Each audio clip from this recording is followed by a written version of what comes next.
उहाँले भविष्यमा कुराहरू यो हुन सक्छ भन्ने कुराहरू कतिपय मेल खाने पनि भयो 7ले चाहिँ त्यो एनर्जी दिन्छ त हामीले जस्तै लास्ट टाइमदेखि भने जस्तै 6 सेन्स जुन चाहिँ छ 6 सेन्स त्यो चाहिँ अलिकति बढी हुन्छ हजुर हेड भएन भने के हुनु त शरीर मात्र हुने शरीर भयो भने के हुनु त हेड नभए भने उहाँलाई चाहिँ कुराहरू चाहिँ आउट अफ द बक्स गर्ने त्यो नेचर दिने भयो कि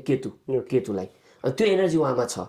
अनि अर्को कुरा चाहिँ एन्जल नम्बर भनिन्छ त्यसलाई कुवा नम्बर पनि निकालिन्छ यो त्यो चाहिँ निकाल्दाखेरि चाहिँ हजुरको केटीहरूको चाहिँ फिमेलको चाहिँ 4+ इयर केटाको चाहिँ 11- इयर उहाँ चाहिँ फिमेल पाउनुभयो त्यही भएर 4+ उहाँको इयर 1992 गर्दाखेरि चाहिँ टोटलमा फेरि 7 नै आएछ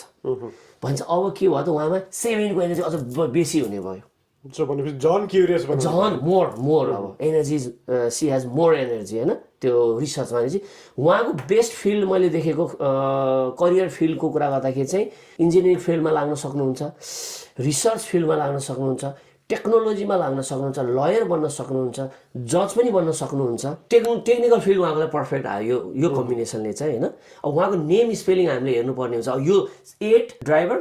कन्डक्टर 7 यसको म्याचिङ अब स्पेलिङले चाहिँ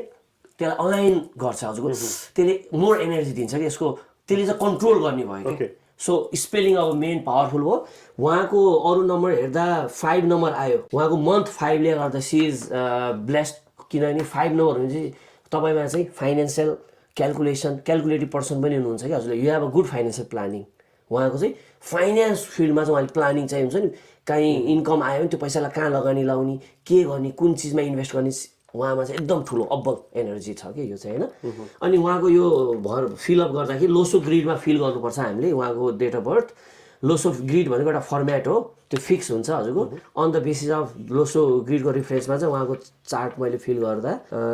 5 मन्थ 5 यहाँ आयो बिचमा सेन्टर 8 यता आयो अनि 199 माथि 2 अनि ओके अब आयो उहाँको मैले date of birth as it is जस्तो लोसो ग्रिडमा त्यसले फिल गरेँ अब उहाँको ज्याकपोट नम्बर हो कि